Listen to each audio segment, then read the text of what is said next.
കോളേജുകൾ, മെഡിക്കൽ കോളേജുകൾ, എഞ്ചിനീയറിംഗ് കോളേജുകൾ, ആർട്സ് ആൻഡ് സയൻസ് കോളേജുകളൊക്കെ സന്ദർശിക്കാൻ എനിക്ക് അവസരമുണ്ടായി. പക്ഷെ അവിടെയൊന്നും കണ്ടിട്ടില്ലാത്ത വിധം ചെറിയ ശബ്ദത്തിൽ ഞാൻ പറയുന്നത് മുഴുവൻ കേൾക്കാം.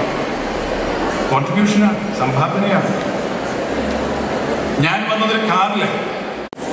അത് മാത്രമല്ല, ഞാൻ അദ്ദേഹത്തോട് വേറൊരു തമാശ കൂടി പറഞ്ഞു. 2000-ഓളം മലയാളി വിദ്യാർത്ഥികളുടെ സാന്നിധ്യമുണ്ടായിട്ടും 27,000 വിദ്യാർത്ഥികൾ പഠിക്കുന്ന ഈ സ്ഥാപനത്തിൽ എങ്ങനെയാണ് നിങ്ങൾക്ക് അച്ചടക്കം നിലനിർത്താൻ സാധിക്കുന്നത് എന്ന് ഞാൻ ചോദിച്ചു. അപ്പോൾ അദ്ദേഹം പറഞ്ഞത്, ഞാൻ ഏറ്റവും കൂടുതൽ ഇഷ്ടപ്പെടുന്നത് മലയാളി വിദ്യാർത്ഥികളെയാണ്. വെറുതെ പറയുന്നത്, അവരിവിടെ എനിക്ക് യാതൊരു ബുദ്ധിമുട്ടും ഉണ്ടാക്കാറില്ല.